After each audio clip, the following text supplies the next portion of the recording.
joie-là, on les rencontre seulement quand on adore le Dieu créateur de toutes choses. Cette joie, on les rencontre quand on a vu la face de Dieu, nous sommes transformés. Lorsque la personne adore la grandeur de Dieu, Dieu lui communique sa grandeur. Lorsque la personne adore la sainteté de Dieu, Dieu lui communique sa sainteté. Lorsque la personne adore la magnificence de Dieu, Dieu lui communique ces choses.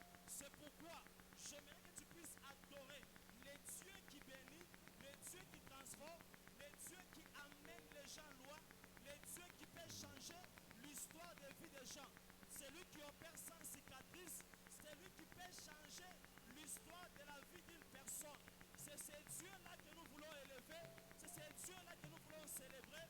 Il est plus que notre président, il est plus que nos parents, il est plus que tout ce que nous avons, il est plus que tous les biens, il est plus que, il est au-dessus de toutes choses. Il est au-dessus des liens de ta famille, il est au-dessus des combats, il est au-dessus des difficultés, il est au-dessus de la maladie, il est au-dessus. C'est pourquoi, lorsqu'on adore le Seigneur, il prend la position d'en haut, face à tes problèmes, face à tes difficultés, face à tout ce que tu traverses. J'aimerais que tu puisses prendre une bonne attitude, que tu puisses t'oublier. On l'appelle l'ancien des jours, on l'appelle l'éternel. Donc nous tous ici, nous n'avons pas l'âge de Dieu. J'aimerais que quelqu'un puisse s'humilier devant la face de ce Dieu et qu'il puisse lui dire: tu es tout, tu es le Seigneur, tu es le rocher des âges, tu es l'ancien des jours, tu es la pierre qu'ont rejeté ceux qui bâtissaient, qui est la principale des langues, tu es le roi des rois, le Seigneur des seigneurs, Kamanda Wanvita, Tundangulu, le Seigneur des seigneurs, oh Mungu Abitibiote. C'est ce Dieu devant qui on veut se prosterner, c'est ce Dieu devant qui on veut s'humilier, c'est ce Dieu. Il est plus qu'un pasteur, il est plus qu'un prophète, il est plus qu'un apôtre, il est plus qu'un évangéliste, il est plus qu'un docteur, il est plus que nos habits, il est plus que nos biens, il est plus que tout ce que nous avons, il est au-dessus de toutes choses. C'est ce Dieu que nous voulons élever ce matin dans ce culte d'aujourd'hui. J'aimerais que tu l'adores. Lorsque tu adores le Dieu qui guérit, il te communique sa guérison. Lorsque tu adores le Dieu qui change, il te communique le changement. Lorsque tu adores le Dieu qui élève, il te fait quitter d'un point A, il t'amène dans un point B. Lorsque tu l'adores, il fait quelque chose pour toi. Prends une bonne attitude de prière. Avant que la musique monte, je veux qu'un adorateur puisse monter dans l'adoration et dire à Dieu: tu es plus que tout, tu es au-dessus de tout, tu es plus que tout ce que nous avons. Est-ce qu'on peut l'adorer? Est-ce qu'on peut l'adorer avec nos voix, avec nos voix? Adorons le Créateur, adorons le Seigneur, adorons le Tout-Puissant, adorons notre Dieu, notre Dieu. Est-ce qu'on peut célébrer ce grand Dieu qui est au milieu de nous? Éclat, somégla, do chamada, gla de pas. Sopa de gla de chemégla.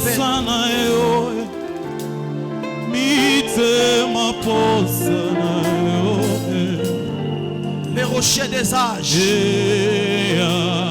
le Seigneur des seigneurs, le médecin par excellence,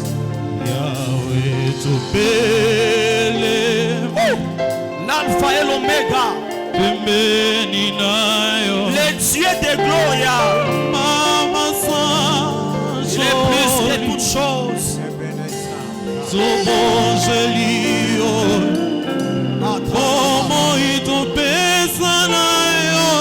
Adore-le, adore-le, adore-le. Adore le Seigneur, adore le Créateur, adore le Dieu Tout-Puissant.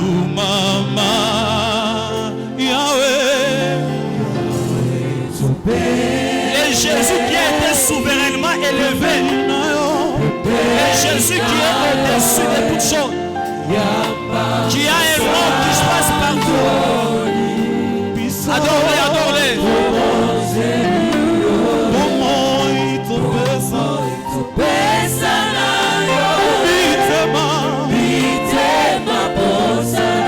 J'aimerais que quelqu'un puisse l'adorer, puisse le célébrer, puisse élever le nom de son Dieu.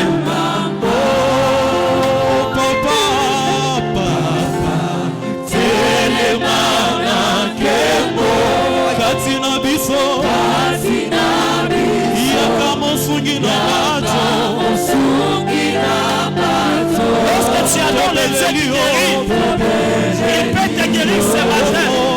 Lorsque tu adores le Dieu qui change les vies, il peut changer ta vie ce matin. Lorsque tu adores le Dieu qui est ta vie, il peut t'amener là où tu ne peux pas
Est-ce que quelqu'un peut commencer à adorer le Seigneur? La Bible déclare, l'heure vient, elle est déjà venue, où les vrais adorateurs adoreront le Père en esprit et en vérité. Ce matin, Dieu est en train de chercher des vrais adorateurs qui peuvent le louer en esprit et en vérité. Est-ce que quelqu'un peut adorer le Seigneur? Commence à l'adorer. Est-ce qu'on peut nous faire ces chants? Inatushinda kufahamu mapendo ya Mungu ni sawa. My God, est-ce qu'on peut nous faire ces chants pendant que tu adores le Seigneur? Ce chant est en train de passer. Mapendo ya Mungu ni sawa. Inatushinda kufahamu. My God, my God. Il y a la grâce de Dieu ce matin. Mapendo ya Mungu ni sawa.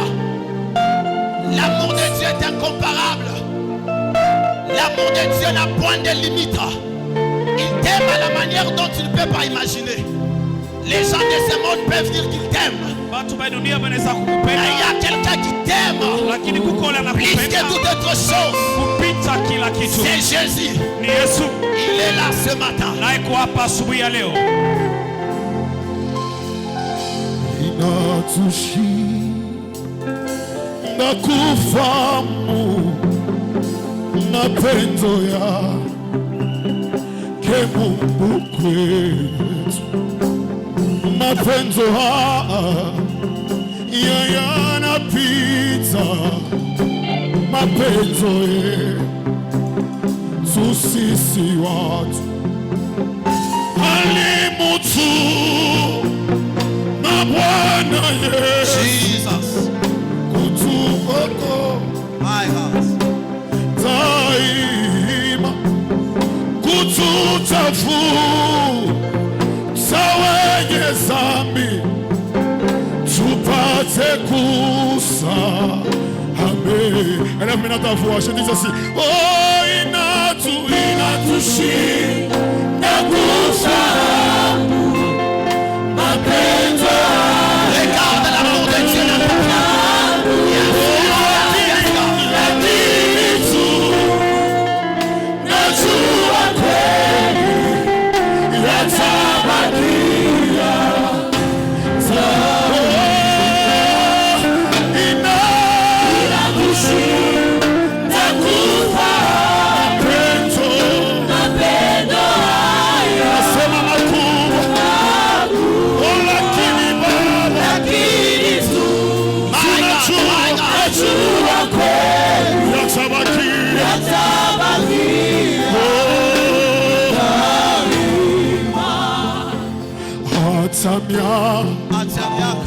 Kaina pita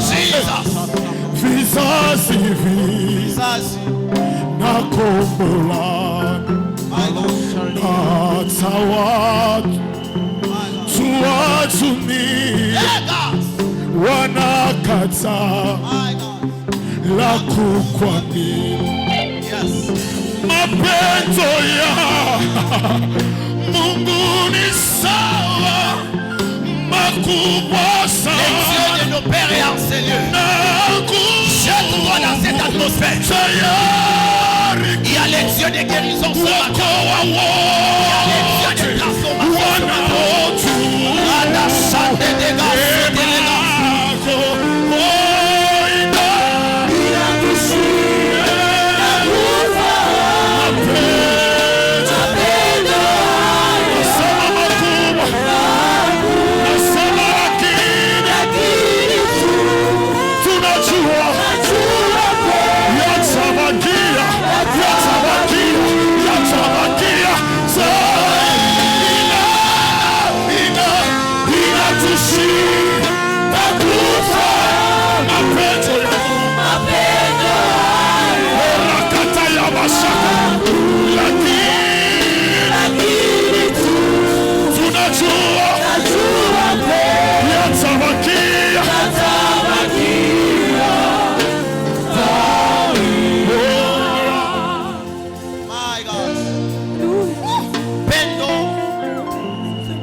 Il est Dieu ce matin.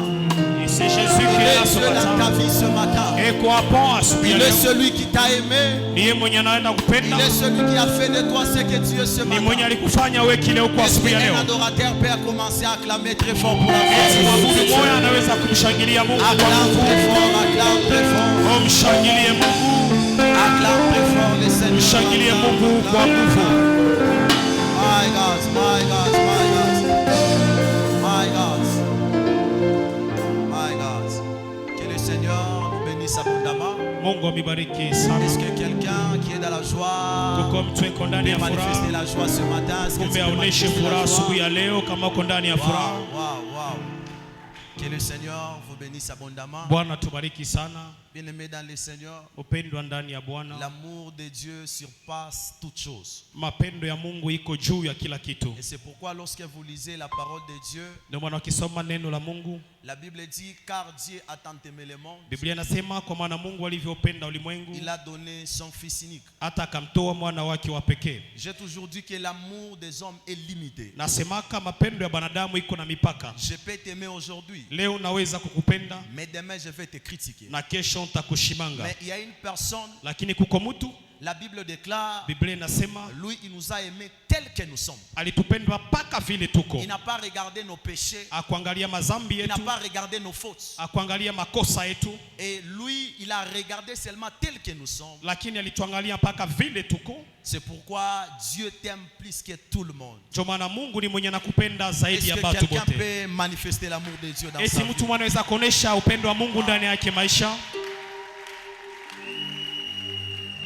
Que le Seigneur nous bénisse abondamment. Mungu atubariki sana. David est en train de dire, Daudi yeko nasema, je suis dans la joie quand on me dit allons dans la maison de l'Éternel. nasikiaka furaha bakiniambia twende mu nyumba wa Je milele. crois fermement ce matin, sois dans la joie car tu es dans la maison de ton Dieu. Naamini asubuhi ya leo unapasha kuwa ndani ya furaha, uko ndani ya nyumba ya Car la Mungu Bible wako. déclare que personne n'est venu dans la présence de Dieu et sa vie est restée la même. Biblia inasema kuna mtu aliingia ndani ya uwepo wa Mungu akarudia vile Et vile. c'est dans la présence de Dieu qu'il y a la transformation. Na ni muwepo wa Mungu ndio tunafanyiwa upya. C'est dans la présence de Dieu qu'il y a les changements. Ni muwepo wa Mungu ndio tunabadilishwa. Et je dis encore merci à Dieu pour sa grâce et son amour. Kumbe namrudisha Mungu sifa juu ya neema na mapendo yake. Et la deuxième des choses, Na kitu kia pili, je dis encore merci à notre Père, namshukuru baba yetu le révérend Stanislas Mulumboa, mchungaji Stanislas Mulumboa pour la marque de confiance. kwa matumaini yake.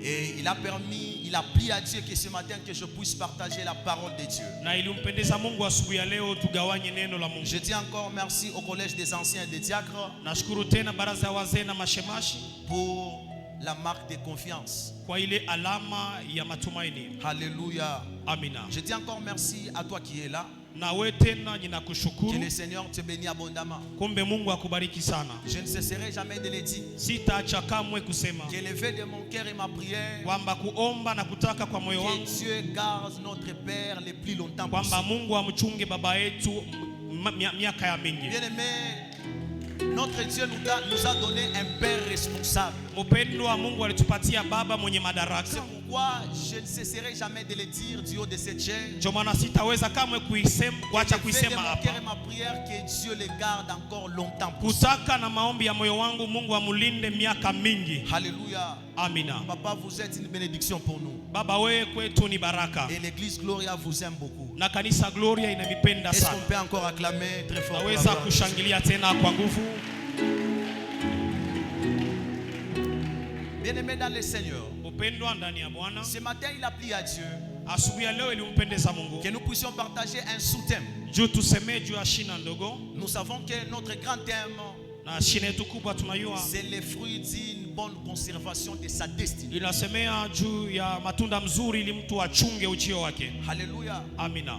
Et lorsque nous parlons de la destinée, Na tunaposemea juu ya maisha ya nous kesho, voyons l'objectif final de tout un chacun de nous. tunaona shabaha ya mwisho mu maisha ya kila mtu katikati Et yetu. lorsque nous voyons les fruits, Na tunapoona matunda, nous voyons aussi l'arbre. tunaona vile vile mti. En parlant de l'arbre, Tukisemea juu ya mti, nous voyons la vie d'une personne. tunaona maisha ya mwanadamu. C'est pourquoi la Bible déclare Ndio maana Biblia inasema que tout arbre qui ne produit pas de fruits kwamba kila mti ambao hautoshi matunda est appelé à être coupé et jeté dans les feux. unapasha kukatwa na kuingizwa ndani ya moto. C'est pourquoi le Seigneur nous demande, Ndio maana Bwana anatuomba en cette année 2024, mwi mwaka nous 2024 devons produire beaucoup de fruits kwamba tunapasha kutosha matunda mingi pour bien conserver notre destinée. juu tuchunge mzuri maisha yetu ya kesho. Car chacun de nous, Ni kwa kila mtu hapa Dieu l'a déjà appelé. Mungu alimwita. Chacun de nous a une bonne destinée. Kila mtu yuko na maisha mzuri ya C'est kesho. pourquoi la Bible déclare Ndio maana Biblia inasema que les projets que j'ai formés pour vous, kwamba matengenezo niliyofanya juu yenu ce n'est pas les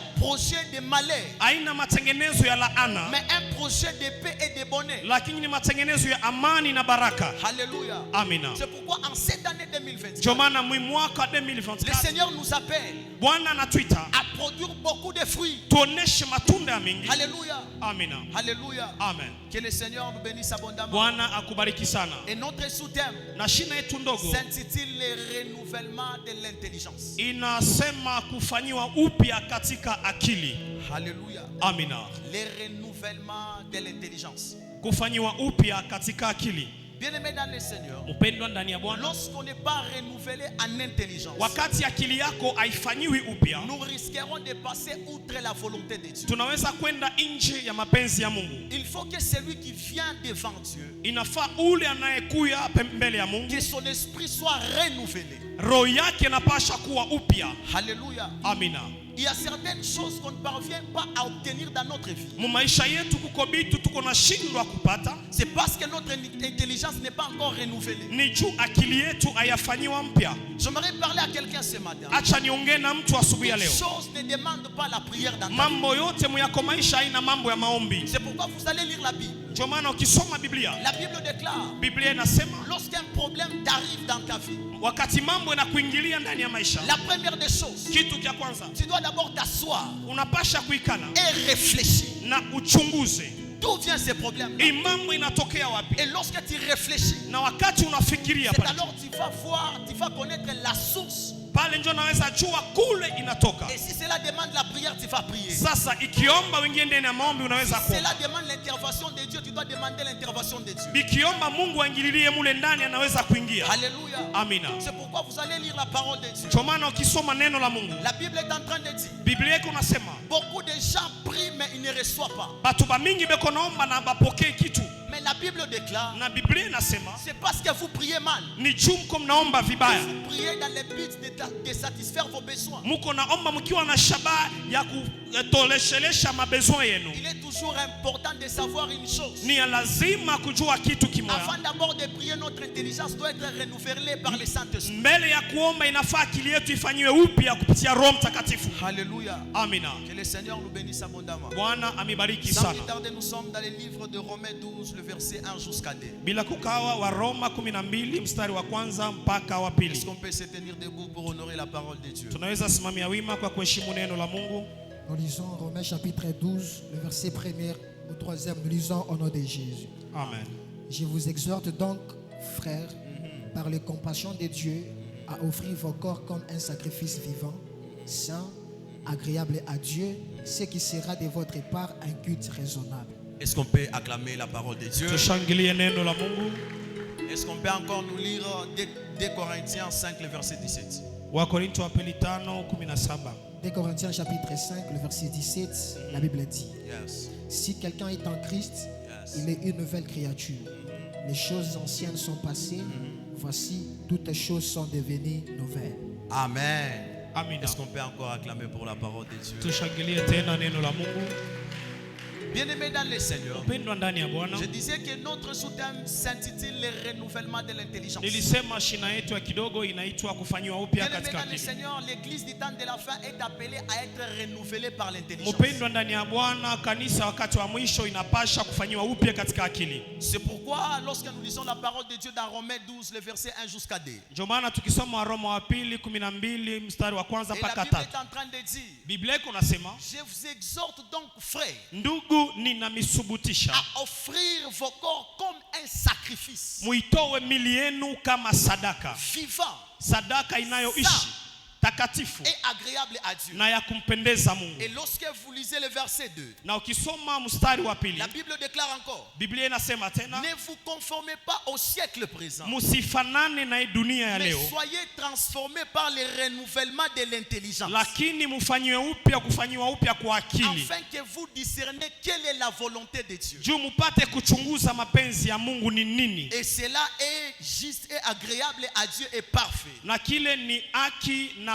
kinampendeza Mungu na ni cha kuenea mbele ya Mungu. Bien-aimés dans le Seigneur, Mpendwa ndani ya il Bwana, est impossible de vivre la volonté de Dieu lorsqu'on n'est pas renouvelé en intelligence. haiwezekani tuishi mapenzi ya Mungu kama tuyafanywe upya ndani ya akili. Lorsqu'on est renouvelé par l'intelligence, Wakati akili yetu inafanywa upya, c'est alors que nous serons en train de discerner ce qui est bon et ce qui est mauvais. tutaweza kujua kibaya ni kinini na kizuri ni kinini. Et aussi longtemps que notre intelligence n'est pas renouvelée, Lakini kama akili yetu hayafanyiwa upya, il est impossible de faire la volonté de Dieu. haiwezekani tuifanye mapenzi ya Mungu. C'est pourquoi la Bible déclare dans 1 Corinthiens 5, le verset 10. Ndio maana Biblia inasema Wakorintho wa kwanza 5:17, Si quelqu'un est en Christ, kama mtu yuko ndani ya Kristo il est devenu une nouvelle créature. anageuka kuwa kiumbe kipya, Les choses anciennes sont passées. na vitu vya zamani vinapita, Et voici toutes choses sont devenues nouvelles. na tazama kila kitu kinakuwa kipya. C'est quoi le renouvellement de l'intelligence? Kufanyiwa upya kwa akili ni nini? C'est l'action de renouveler. Ni tendo ya kufanya kitu kiwe kipya. Alléluia. Amina. C'est quoi le renouvellement de l'intelligence? Kufanyiwa upya katika akili ni nini? C'est un changement qui crée un état nouveau. ni mabadiliko yanayoleta hali mpya. Alléluia. Amina. Le renouvellement de l'intelligence n'est pas la restauration. Kufanya upya akili haina kugeuza maisha, Mais c'est un changement radical total de ton esprit. lakini ni mabadiliko ya nguvu ya roho yako. C'est pourquoi l'apôtre Paul était en train de dire ne vous conformez pas au siècle présent. Ndio maana mtume Paulo alikuwa anasema msifanane na dunia ya leo. Il vous faut une intelligence renouvelée afin de discerner ce qui est la volonté de Dieu. Mnapasha kuwa na akili mpya jumujue mapenzi ya Mungu ni nini. C'est pourquoi la Bible est en train de nous dire Na ndio maana Biblia iko que nasema la volonté de Dieu n'est pas pénible. kwamba mapenzi ya Mungu haina mambo ya mateso. Lorsque notre intelligence est renouvelée par l'Esprit de Dieu, Wakati roho ya Mungu anabadilisha akili yetu, nous allons voir là où nous allons marcher et là où nous n'allons pas marcher. pale tutaona wapi tutatembelea na wapi hatutatembelea. Le renouvellement de l'esprit veut dire aussi les remplacements. Kufanyiwa upya katika akili ni kuweka vitu vingine. Donc Dieu a pris la décision aujourd'hui de renouveler ton intelligence. Kusema Mungu alikamata mpango wa kubadilisha akili yako. Pourquoi Dieu prendra la décision de renouveler ton intelligence? Jua nini Mungu alibeba mpango wa kufanya upya akili yako? Afin de discerner la volonté de Dieu et ce qui n'est pas la volonté de Dieu. Ili ujue ni nini mapenzi ya Mungu na nini haina mapenzi ya Mungu. Car la volonté de Dieu c'est ce qui est agréable à Dieu. Juu mapenzi ya Mungu ni bile binampendeza Mungu. Alléluia. Amina. C'est pourquoi il y a d'autres personnes qui se disent Ndio maana utaona watu wengine beko nasema, oh non, nous sommes venus accompagner les autres sur la terre. pa dunia tulikuya kusindikiza watu wengine. Bien-aimés dans le Seigneur, personne n'est venu accompagner une autre personne sur la terre. Mpendwa ndani ya Bwana, hakuna mtu alikia kusindikiza mwenzake pa dunia. Chacun de nous a une mission bien précise que Dieu a déjà placée en lui. Na kila mtu hapa pa dunia iko na kazi ile Mungu alishamweka ndani Mais yake. comment connaître ta mission sur la terre? Sasa je, unapasha kujua kazi yako pa dunia? Il faut être renouvelé par l'intelligence. Akili yako inapasha kubadilishwa. Alléluia. Amina. C'est quoi l'intelligence? Akili ni nini? C'est l'ensemble des fonctions mentales ayant pour but la connaissance. Ni wingi wa mambo ya kichwa au mawazo ya kichwa yenye iko na shaba ya ujuzi. Lorsque notre intelligence est renouvelée, Wakati elimu ama akili yetu inafanywa upya, c'est-à-dire nous aurons la connaissance de savoir ce qui est bien et ce qui est mauvais. tutakuwa na ufahamu wa kujua kibaya na kizuri biko wapi. Lorsque notre intelligence est renouvelée, Wakati elimu na akili yetu inafanywa upya, ça va changer notre mental. itabadilisha mawazo yetu, Ça va changer notre système de pensée. itabadilisha namna yetu ya kuwaza, Ça va changer notre façon de voir les choses. itabadilisha namna yetu ya kuona vitu. Alléluia. Amina. Alléluia. Amina. Et c'est quoi l'intelligence? Elimu ama akili ni nini? C'est aussi un don de Dieu. Nayo inaweza kuwa kipaji cha Mungu. Le renouvellement de l'intelligence, Kufanywa upya ndani ya c'est akili aussi une nouvelle création. ni kumbiwa tena upya. Pourquoi lorsque vous lisez dans 2 Corinthiens 5, Ndio maana ukisoma Korinto wa pili 5, la Bible déclare, Biblia si inasema quelqu'un est en Christ, il est devenu une nouvelle création. mtu akiwa ndani ya Kristo anakuwa kiumbe kipya. Lorsque ton intelligence est renouvelée, Wakati akili yako inabadilishwa, lorsque tu donnes ta vie au Seigneur Jésus-Christ, wakati unampatia Yesu Kristo maisha ton yako, intelligence doit être renouvelée. akili yako inapasha kubadilika. Alléluia. Amina. Donc c'est un privilège que Dieu crée en nous un état nouveau. Na ni kitu ambacho Mungu alipenda aweke ndani yetu hali ya sasa. Et le vœu de Dieu que ce matin, Na kutaka kwa Mungu asubuhi lorsque ya leo, tout un chacun de nous va quitter en ces lieux, wakati kila mtu atatoka paifasi, puisse comprendre une chose, anapasha kuelewa kitu que kimoja, Dieu nous a déjà appelés à de grandes choses. kwamba Mungu anatuita kubitu vikubwa. Alléluia. Amina. C'est pourquoi vous allez lire la Bible ensemble avec moi. Ndio maana pamoja na mimi utaona La kusoma Bible Biblia. déclare, j'aime que tu prospères comme prospère l'état de ton âme. Biblia inasema napenda uendelee jinsi nafsi yako inavyoendelea. Mais pour que tu parviennes à aller selon ce que la Bible dit, Sasa kama unapasha kufika jinsi Biblia inapenda tu dois ufike, changer ta façon de voir les choses. unapasha kubadilisha namna yako ya kuona vitu. Alléluia. Amina. C'est un privilège que ce matin, Dieu créera un nouveau esprit à nous et il va renouveler notre intelligence. Ni kutaka kwa Mungu atafanya akili yetu upya na Nous kutuletea sommes roho mpya. rapidement dans Ézéchiel 36, le verset 26. Tunabeba haraka wa Ezekia 36. Ézéchiel 36, le verset 26. Ézéchiel 36, verset 26, la Bible Yes. dit, je vous donnerai un cœur nouveau et je mettrai en vous un esprit nouveau. Alléluia. Je j'ôterai de votre corps le cœur de pierre et je vous donnerai un cœur de chien. Alléluia. Amen. La Bible est en train de dire, Biblia iko nasema j'ôterai un cœur de pierre nitatosha ile roho ya jiwe, et je vous donnerai un cœur nouveau. kisha nitamipatia roho mpya. Bien-aimé dans le Seigneur, Upendwa ndani ya Bwana, quel est l'état de ton cœur? hali yako ya roho iko je? Lorsque vous lisez dans Proverbe 4, Ukisoma Methali 4, la Bible est en train de dire, Biblia iko nasema, garde ton cœur plus que toute autre chose. linda moyo wako kuliko vyote unavyolinda, C'est du cœur qui provient de la vie. juu kule ndo kuko chemchemu ya uzima. Bien-aimé dans le Seigneur, Upendwa ndani ya Bwana, accepte de perdre toutes choses, itika kupoteza kila kitu, mais n'accepte pas d'essuyer ton cœur. lakini usipoteze roho yako. Lorsque vous lisez dans Matthieu 5, Ukisoma Mathayo 5, en commençant par le verset 8, ukianza kumstari wa 8, la Bible est en train de dire, Biblia iko nasema, heureux ceux qui ont le cœur pur, wanabarikiwa wenye kuwa na roho car safi, ils verront le Seigneur. kwa maana watamwona Bwana. Le fait de Dieu que ce matin, Kutaka kwa Mungu asubuhi ya leo notre intelligence soit renouvelée. ni akili yako ifanyiwe upya. C'est pourquoi la Bible déclare Ndio maana Biblia inasema que le Dieu de paix kwamba huyu Mungu wa amani illumine les yeux de vos cœurs, aangazie macho ya roho yenu, afin de voir comme lui. juu muone jinsi yeye iko naona. C'est-à-dire nous devons être renouvelés par l'intelligence, Ni kusema tunapasha kufanyiwa upya ndani ya afin de akili, voir comme Dieu juu voit. tuanze kuona jinsi Mungu iko naona. La nouvelle création n'est pas une nouvelle création de votre corps, Maumbile mpya haina maumbile mpya ya mwili wenu, mais c'est un changement radical de ton esprit. lakini ni mabadiliko ya nguvu ya roho yako. Alléluia. Amina. Et qui est renouvelé en Jésus-Christ. Yenye inabadilishwa na kufanywa upya ndani ya Yesu Kristo. Alléluia. Amen. L'homme est un esprit. Mwanadamu ni roho, Il vit dans un corps kunaishi ndani ya mwili et il possède une âme. na eko na nafsi, Et l'homme a trois parties bien aimées dans le Seigneur. na mwanadamu eko na vitu vitatu mpendo ndani ya Le Bwana. corps, c'est ce que nous appelons l'enveloppe. Mwili ndio tunaita baasha. Alléluia. Amina. Le corps, c'est ce que nous appelons la maison.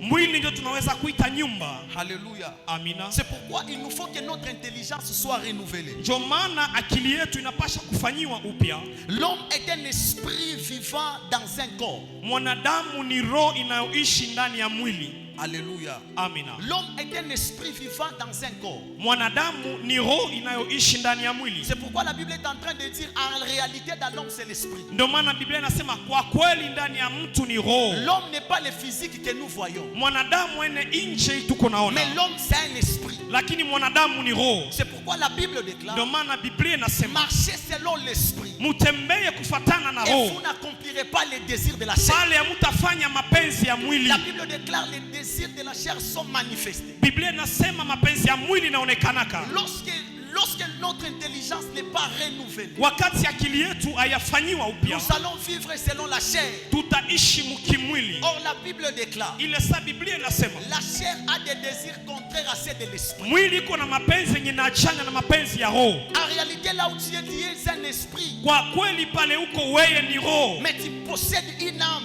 lakini uko na nafsi et un esprit. na roho. Donc le corps, nous voyons, c'est l'enveloppe. Kweli mwili tuko naona ni baasha. Nous sommes rapidement dans 1 Thessaloniciens 5, le verset 23. Wa Thessalonika wa kwanza 5:23.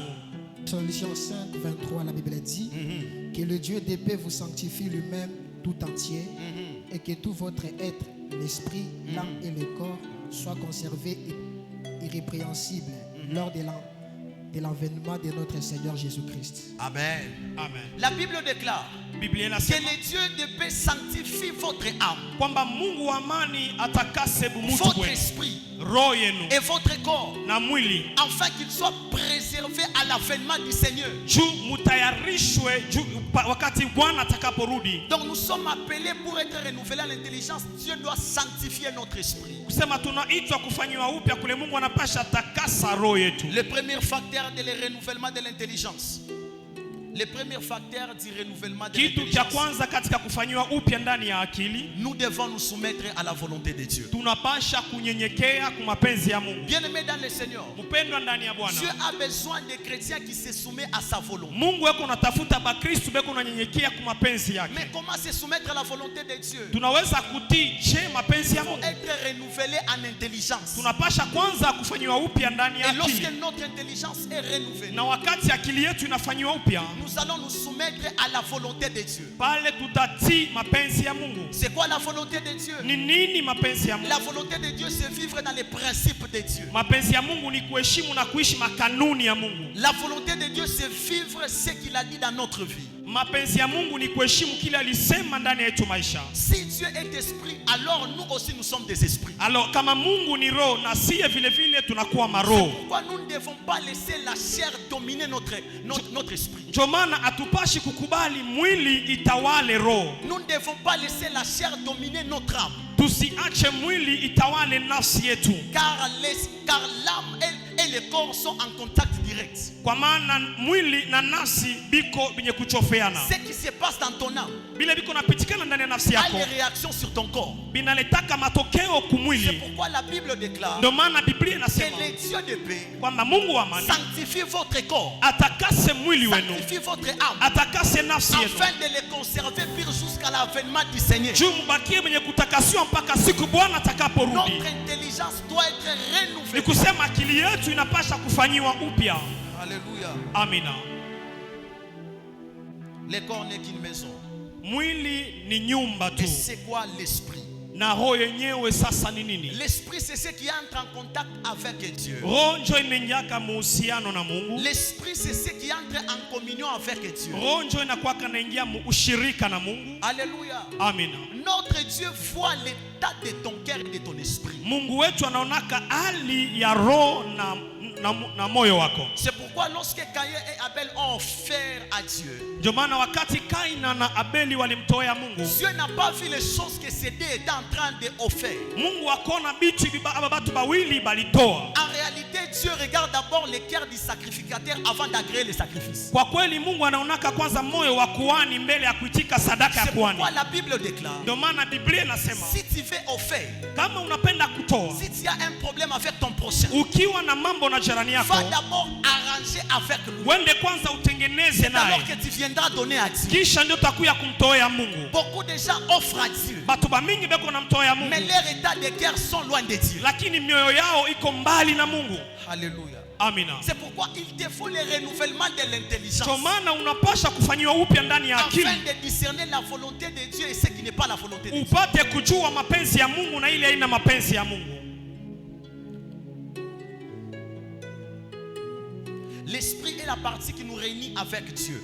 Roho ni kitu kinatuunganisha na Mungu. C'est pourquoi l'esprit couvre des choses comme la foi, Ndio maana roho iko na bitu ndani yake kama vile imani, la confiance en Dieu, kumtumainia Mungu, le culte.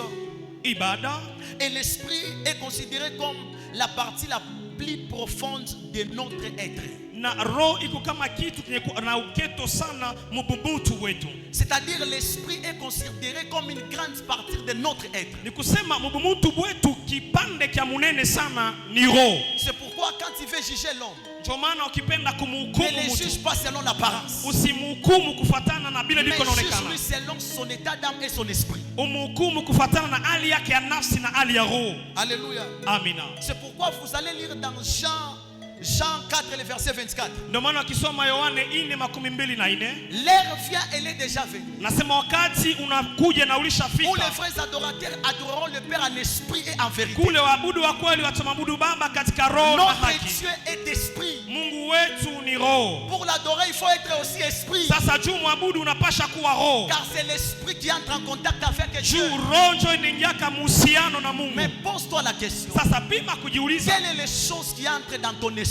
muroho yako ni bitu gani unaingizaka? Car lorsque les choses entrent dans ton esprit, Juu wakati unaingiza bitu ndani ya roho ça yako, touche directement l'âme. binagusa mara moja Et quand nafsi, ça touche l'âme, na kama binagusa nafsi, ça va directement sur le corps. binaenda mara moja Et kugusa le mwili. corps a tendance à réagir ce que l'âme lui a donné. Sasa mwili unakuwa unapenda kuonesha vile nafsi C'est ilimpatia. pourquoi il te faut le renouvellement de Ndio l'intelligence maana unapasha kufanyiwa upya ndani ya akili, pour ne pas réagir à n'importe quel vent qui sera dans ta vie. juu usiingie mkila hewa inaweza kuingia ndani ya maisha yako. Le renouvellement de l'intelligence. Kubadilishwa katika akili, Nous devons être des hommes spirituels. na tunapasha kuwa batu wenye kuishi mkiroho. On va nous lire dans Galates 5, le verset 16. Wagalati 5:16.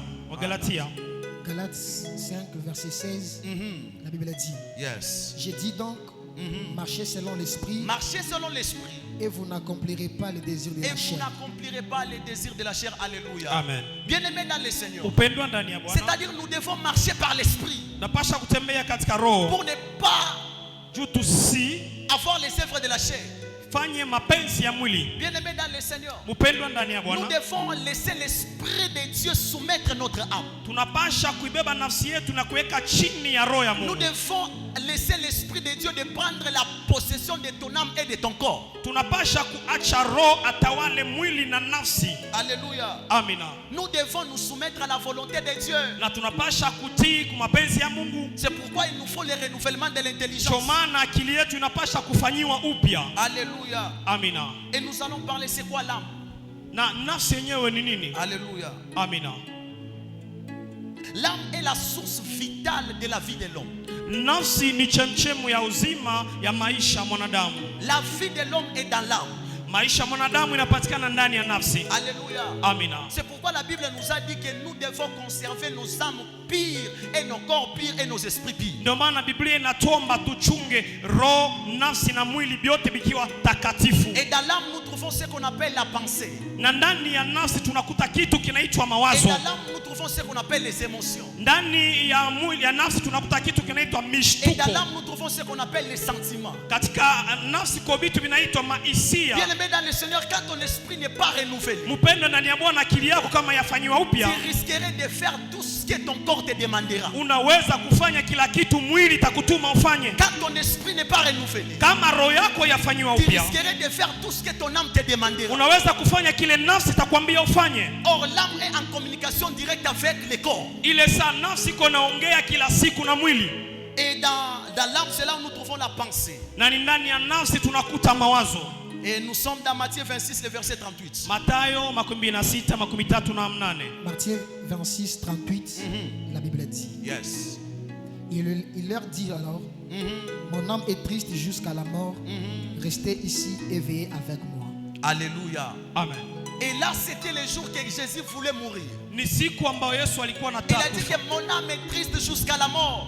Alikuwa na uchungu mpaka Jusqu'à la mort. kufa. C'est pourquoi j'ai dit que dans l'âme, c'est là où nous trouvons les sentiments et les émotions et la pensée. Ndio maana nilisema ndani ya nafsi ndio mule tunapata mishtuko, Bien-aimé dans le mahisia Seigneur. na mawazo. L'âme est immortelle. Mpendo ndani ya Bwana, nafsi haikufaki. L'âme ne meurt pas. Nafsi haitakufa. L'âme continue à vivre même après la mort. Hata kama unakufa, nafsi itaendelea kuishi. C'est pourquoi nous devons bien conserver nos âmes. Ndio maana tunapasha kulinda mzuri manafsi yetu. La Bible déclare, Biblia inasema l'âme qui pêche est celle qui mourra. nafsi itakayokufa ni ile yenye kunafanya dhambi. Vous allez comprendre avec moi. Hapa mtaelewa pamoja na Celui qui mimi. pêche, c'est le corps. Yenye nafanyaka dhambi ni mwili. Mais pourquoi est-ce que la Bible n'a pas dit que le corps qui pêche est celle qui mourra? Sasa jua nini Biblia kusema mwili inafanya dhambi ndio itakufa? Genèse 1. Mwanzo sura ya La kwanza. Bible déclare, Biblia inasema Dieu créa l'homme et la femme. Mungu akaumba mwanadamu na mwanamke. Alléluia. Amina.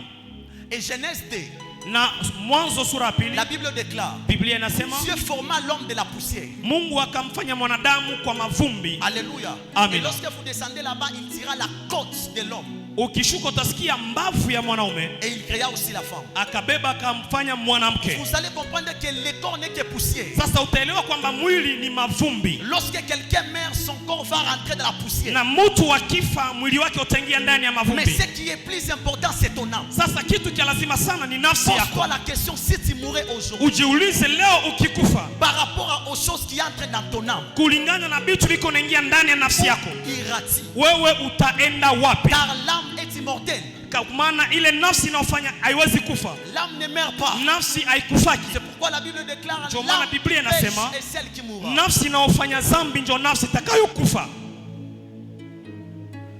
Et vous allez comprendre avec moi, Na utaelewa pamoja na mimi, lorsqu'un chrétien meurt, wakati Mkristo anakufa, il parle dans ce qu'on appelle les lieux de repos. anaenda mfasi inaitwa fasi ya mapumziko. Et lorsqu'un païen meurt, Na wakati mpagani anakufa, il part dans ce qu'on appelle les lieux de tourment. anaenda mfasi ya mahangaiko. Vous allez lire cela dans Luc 16. Utaisoma Luka 16. Là, on nous parle de l'histoire des jeunes hommes riches et Lazare. Kule banatuambia mambo ya mtu wa pesa na Lazaro. La Bible déclare, lorsque Lazare est mort, Biblia inasema wakati Lazaro il alikufa, est parti dans les seins d'Abraham. alienda kukaa mkifua cha Ibrahimu. Lorsque le riche est mort, Na wakati ule il tajiri est alikufa, parti dans les tourments. alienda mfasi ya Il mangaiko. était en train de demander il était en train de demander à Abraham Alikuwa na muomba Ibrahimu d'aller dire à ses frères qui sont encore sur la terre atume mtu ambie banduku yake pa dunia et que badiri que enfin que bashikwe au kominiko. qu'il soit métamorphosé afin de ne pas me suivre où je suis. Bien-aimé dans le Seigneur, garde ton âme plus que toute autre chose. Upendo ndani ya Bwana, chunga nafsi yako kushinda kila kitu.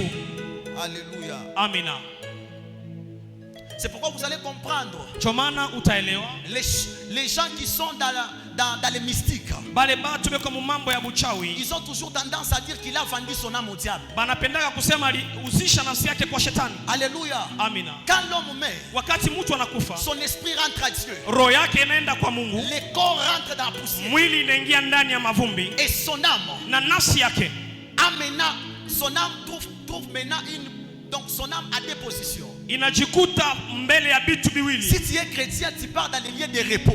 Ukiwa Mkristo unaenda fasi ya mapumziko. Et si tu étais païen, tu vas dans les tourments. Kama ulikuwa mpagani unaingia fasi ya Et tu es en mangaiko. train d'atteindre les jugements derniers. Na pale uko nachunga hukumu ya Mungu ya mwisho. C'est pourquoi il nous faut une intelligence renouvelée. Ndio maana tunapasha kuwa na akili yenye ilifanywa upya. Alléluia. Amina. C'est pourquoi la Bible déclare, Na ndio maana Biblia inasema quand le juste entend l'Éternel, quand le juste crie, l'Éternel entend. wakati mwenye haki analalamika, wa milele anamsikiaka. Alléluia. Amina. Bien-aimés dans le Seigneur, Mpendwa ndani ya Bwana, nous devons conserver nos âmes. tunapasha kuchunga nafsi yetu. Car le jour de l'avènement du Seigneur, Juu wakati Bwana atarudia, nos âmes seront ressuscitées. manafsi yetu La itafufuliwa. Bible déclare dans 1 Thessaloniciens Na Biblia inasema Watesalonika wa kwanza, que les morts en Christ ressusciteront premièrement. waliokufa ndani ya Kristo watafufuka Et kwanza, nous les vivants qui serons restés, na wote watakuwa wazima, nous serons ensemble à lever avec eux. watanyakuliwa pamoja na wafu. C'est quoi le corps? Mwili ni nini? Le corps est la partie matérielle de l'homme. Mwili ni kipande kinachoonekana na kuguswa cha mwanadamu. J'ai dit au début que le corps c'est l'enveloppe de l'homme. Mwanzo nilisema mwili ni baasha ya mwanadamu. C'est pourquoi j'ai dit que l'homme n'est pas d'abord physique que nous voyons, Ndio maana nilisema mwanadamu aina yake kimwili kwanza kile tuko mais naona. l'homme est d'abord spirituel. Lakini mwanadamu kwanza ni roho. C'est pourquoi avant de faire toute chose, Ndio maana mbele ya kufanya kila kitu tu dois être un homme spirituel. unapasha kuwa mtu wa roho. Avant de commencer le business, Mbele ya kwanza vitu vya tu dois kushisha d'abord mettre la spiritualité. unapasha kuweka roho kwanza. Avant de commencer une activité, Mbele ya kwanza kazi fulani tu dois d'abord implorer la spiritualité. unapasha kualika vitu vya Tu dois d'abord kiroho. implorer la présence de Dieu. Unapasha kualika uwepo wa roho. Alléluia. Amina.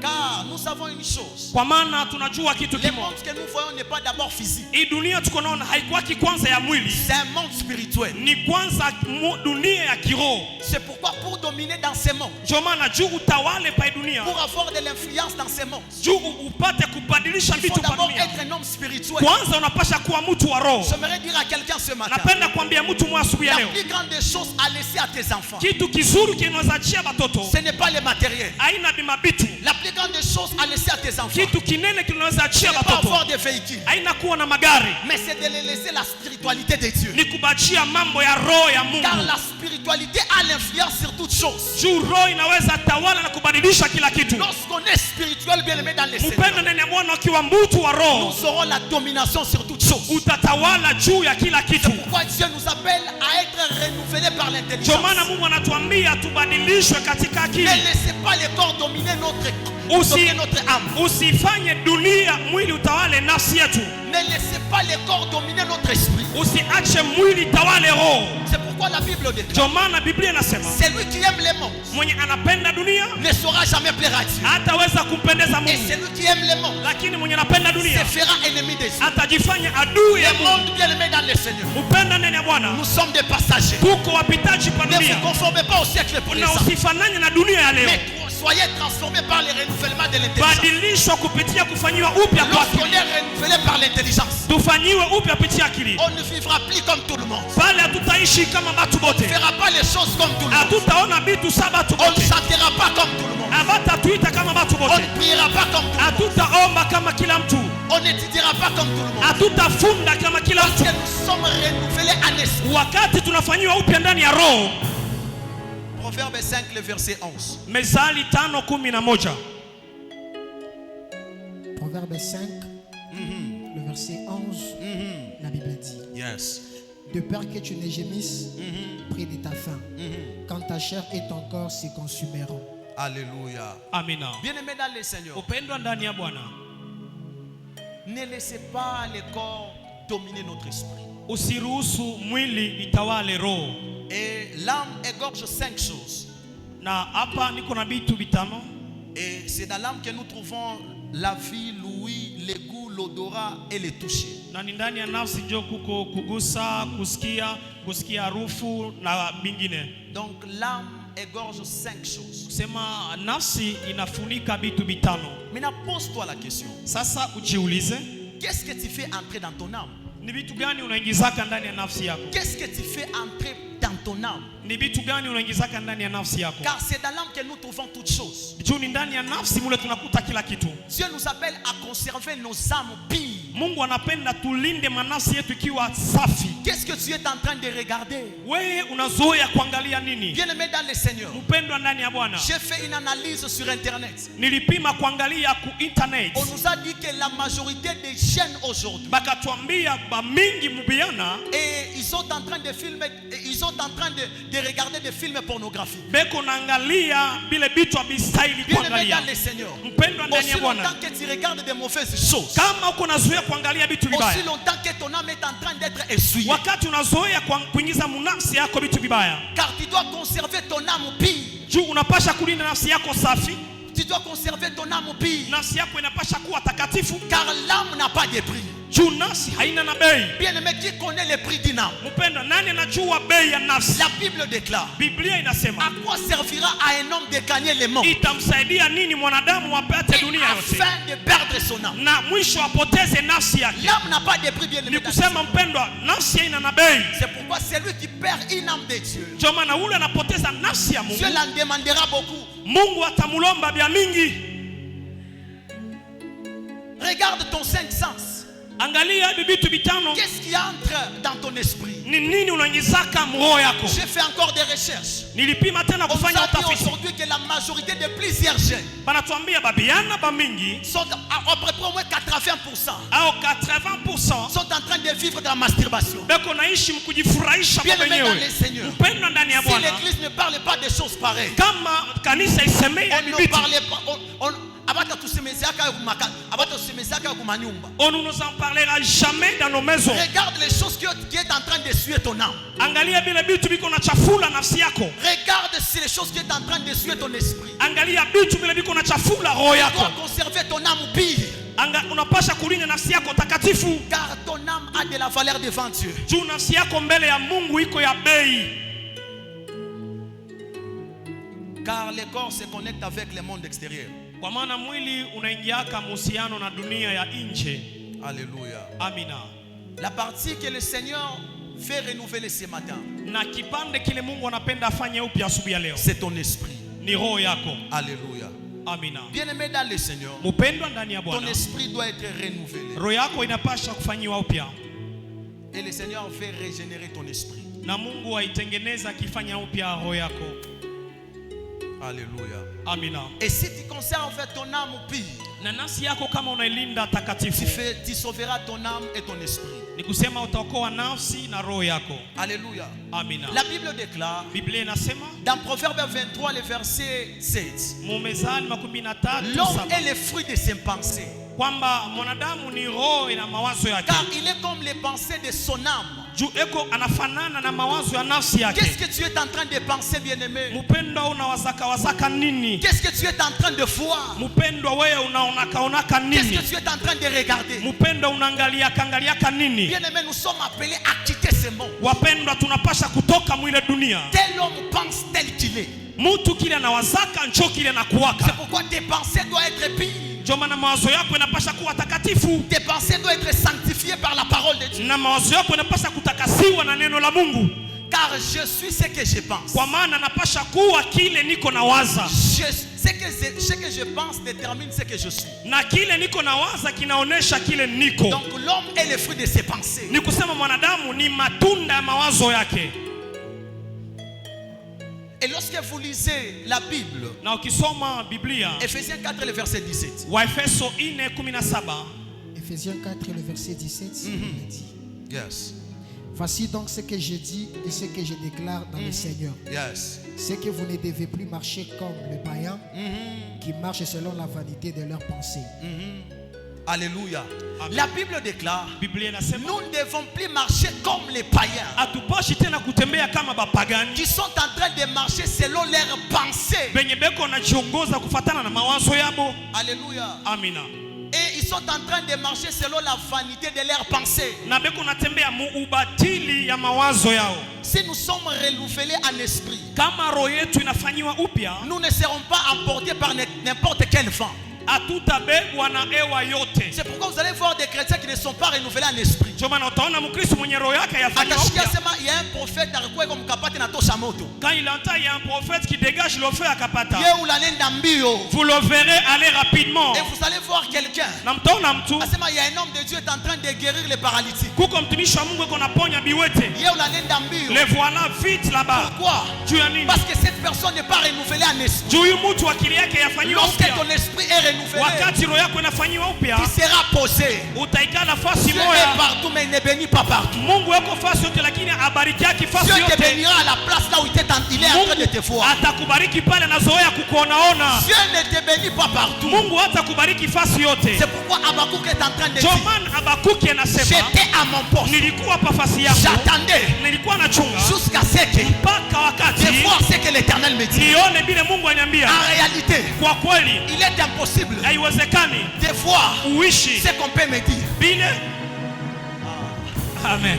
Il est impossible Haiwezekani de voir ce qu'on peut me dire. kuishi vile wanaweza Mais kubariki, pour voir ce qu'on peut me dire, lakini juu niishi il vile faut être un wananiambia, homme spirituel napasha kuwa mtu wa roho pour imaginer les choses que Dieu te dira. juu nifikirie vile vitu Mungu Toi, ataniambia. tu dois rester à ton Kwa poste. maana unapasha kubakia pa Dieu fasi te yako, voit à Gloria. ikala Reste pamoja, attaché à cette alliance. ambatana na hii agano, Car Dieu nous bénit par rapport à nos alliances. na Mungu atatubariki kufuatana na maagano. Exode 2, Exode sura ya pili, la Bible déclare: Biblia inasema Dieu Mungu se souvint, akakumbuka, Dieu entendit leur gémissement alisikia mateso et il yako, se souvint de son alliance. kisha akakumbuka agano. Dieu ne te souvient pas de toi Mungu hakukumbukaki parce wewe. que tu es en train de changer d'église en église. Juko unabadilisha makanisa leo na Dieu kesho. ne change pas ta situation Mungu hatabadilisha hali parce yako. que tu es en train de pleurnicher. Juko nalialia. Dieu ne change pas ta situation Mungu hatabadilisha parce hali que tu es en yako. train de pleurer. Juko na mwanga Mais machozi. Dieu change ta Lakini situation Mungu atabadilisha parce maisha que yako. tu es dans l'alliance du Père. Unaikala mwagano ya L'alliance Baba. du Père Agano ya nous Baba communique avec Dieu. inatuingiza Lorsque nous sommes à l'alliance avec Kama Dieu, tunaikala mwagano na lorsque nous Mungu, sommes à l'alliance du Père, kama tunaikala mwagano ya directement il Baba, nous communique vers la source. atatuingiza kuchemchem.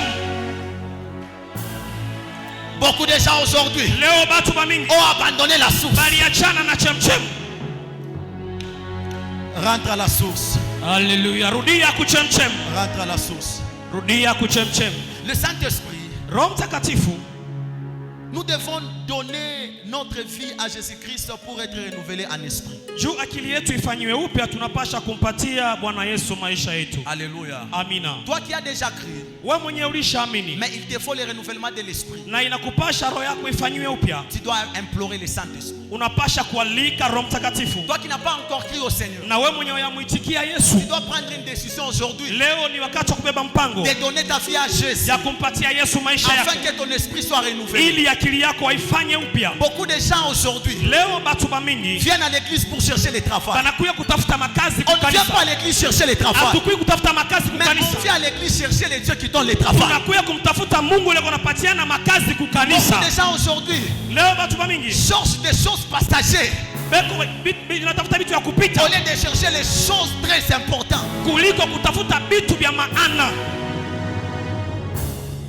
Car le Saint-Esprit viendra dans nos cœurs une œuvre de restauration. Kwa maana Roho Mtakatifu ataweka ndani yetu kazi ya kufanyiwa upya. Quand nous sommes renouvelés en esprit Wakati tunafanyiwa upya ndani ya roho et nous sommes transformés, na tunabadilishwa, et nous allons découvrir ce qu'est la volonté de Dieu. pale tutatambua mapenzi ya Mungu. Être renouvelé par l'esprit, c'est être comme Christ. Kubadilishwa ndani ya roho ni kuwa kama Kristo. Alléluia. Amina. L'apôtre Paul était en train de dire, Mtume Paulo alikuwa anasema tel il est, vile eko tel nous sommes, njo vile tuko et tel nous serons. na njo vile tutakuwa. C'est-à-dire être renouvelé par l'intelligence. Ni kusema kufanyiwa upya ndani ya C'est akili, de nous revêtir de Christ. ni kusema tutapasha kumvala Kristo c'est de manifester Jésus-Christ sur la terre. na ni kumuonesha Yesu Kristo pa La dunia. vie chrétienne n'est pas monologuée. Maisha ya Kikristo yana mambo ya La kusema vie sema, chrétienne n'est pas parlotée. aina ya kusema Mais sema. la vie chrétienne, c'est manifester la vie de Jésus en nous. Maisha ya Kikristo ni kuonesha maisha ya Yesu Kristo ndani Le yetu. temps est arrivé. Wakati unafika, Les gens n'ont pas besoin que tu puisses les parler que tu es chrétien. watu bahitaji ubambie kama unaikalaka Mais Mkristo, le temps est arrivé. lakini mwi wakati Les gens imefika, doivent voir tes œuvres et croire à ton Dieu. watu wanapasha kuona matendo yako ili bamwaminie Mungu wako. Le temps est arrivé. Wakati On n'a umefika, plus besoin encore d'évangéliser. kule hautaenda tena kupasha habari Mais nous njema, devons évangéliser par nos vies. lakini tutafanya habari njema kupitia Lorsque maisha les yako. gens voient ta vie, Watu wakiona ils maisha se yako disent que je dois aller dans ton église. watasema nitaenda Parce mkanisa que ta yako vie est en train de m'étonner. juu maisha yako unipatia vitu. Amen. Le temps est arrivé. Wakati umefika, Nous devons évangéliser par nos vies. kule tunapasha kupasha habari njema kupitia maisha yetu. Lorsque quelqu'un me voit, je manifeste Christ. Wakati mtu anaona namuonesha Kristo. Alléluia. Amina. Que le Seigneur nous bénisse abondamment. Amina.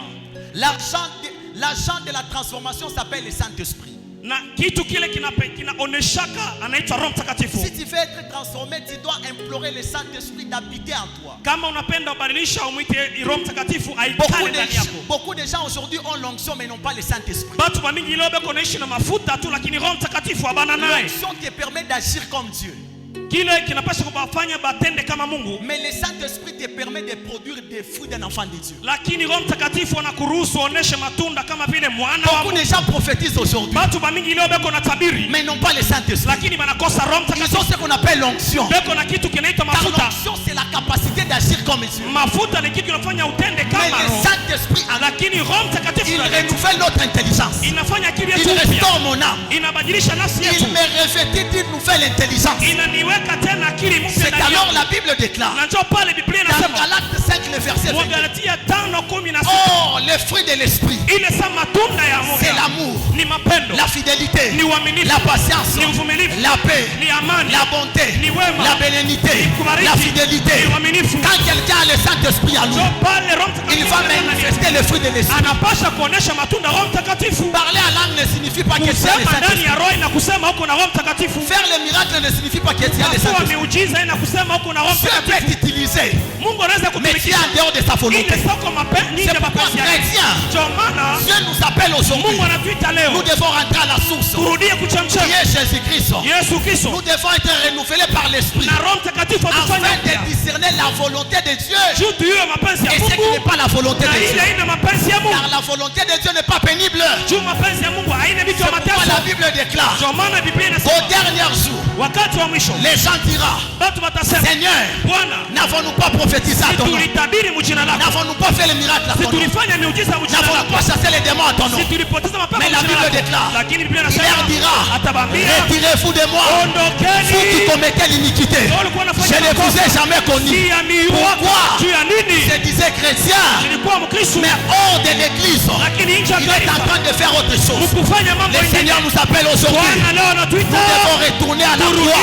turudie Car à la kutukufu. croix, Yuko il y a la msalaba, miséricorde. kuko La buluma. Bible déclare, Biblia inasema l'œuvre de la croix kazi ya est msalaba une puissance ni uwezo pour nous qui sommes sauvés, wale ambao mais wameokolewa. est une folie pour les gens du monde. Kubale basi Jésus dunia. t'appelle Yesu aujourd'hui. leo anakuita. Retournons Jésus au centre de toutes choses. Mweke katikati Si ya tu kila veux kitu. réussir dans ta vie, Ukipenda kuanza rentre maisha à la yako, source. rudia kuchemsha. car la source Juu chemchemu ne tarit jamais. La haikaukate. Bible déclare, Na Biblia inasema notre Dieu, Mungu wetu il est la source ni intarissable. chemchemu Lorsque isiyokauka. tu te connectes au Dieu de la source, Ukiambatana na ule Mungu wa bien-aimé chemchemu, dans le Seigneur, upendo ndani ya tu Bwana, seras comme cet arbre utakuwa kama qui ule est mti planté plein de yenye courants d'eau. ilipandwa La pembeni ya Bible maji. déclare, Na Biblia tous ces inasema feuillages matunda ne fleurent point, mais haikauki, ils donnent les fruits à chaque iko saison. natosha matunda mwakati. Lorsque tu seras attaché à Dieu, Wakati utaambatana na Mungu, bien-aimé dans le Seigneur, upendo ndani ya Bwana, tu produiras beaucoup de fruits. utatosha matunda ya mingi.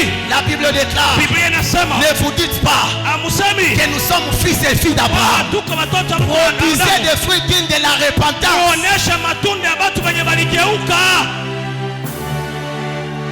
Lorsque venons à l'église, kama tunakuwa kanisa, nous devons être transformés par la parole de Dieu. tunapaswa kubadilishwa na neno la Mungu. Aussi longtemps que nous ne sommes pas transformés, Na kama tuyabadilishwa, nous allons vivre comme tout le monde. tutaishi sa kila mtu. Nous sommes au temps de la fin. Tuko wakati wa mwisho. Nous sommes appelés à dépeupler l'enfer et de peupler le royaume de Dieu. Tunapasha kutosha bantu mugeenda na kwenda kubayaza ufalme wa Mungu. Pose-toi la question. Sasa pima kujiuliza, Depuis que tu es chrétien, tangu uliitwa Mkristo, tu as déjà amené combien de âmes à Dieu? manafsi ngapi ulimletea Mungu? Nous sommes à 500. Tuko 500. Si le dimanche prochain, Kama siku ya Mungu itakuja, chacun de nous kila mtu katikati yetu amener une personne. ataleta mtu mmoja tu. Notre église s'appelle Temple Évangélique Gloria. Kanisa yetu inaitwa Temple Evangelique Temple, Gloria. nous voyons l'église. Wakati tunaona kanisa Évangélique, c'est-à-dire nous sommes une église évangélique. ya kiinjilisti, ni kusema C'est-à-dire tunaita l'état est arrivé. kusema wakati Nous unafika, devons aller chercher les âmes qui sont perdues twende tafute manafsi na afin kupotea, de les amener vers le Père. juu tubalete kwa Je Baba. déclare Biblia inasema à planifier le chemin du Seigneur, tutengeneze njia ya car le Bwana, royaume de Dieu est kwa proche. maana ufalme wa mbingu unakaribia. Bien-aimés dans le Seigneur, Mpendo ndani ya Bwana, on n'aura pas la couronne parce qu'on a prophétisé. hatutapata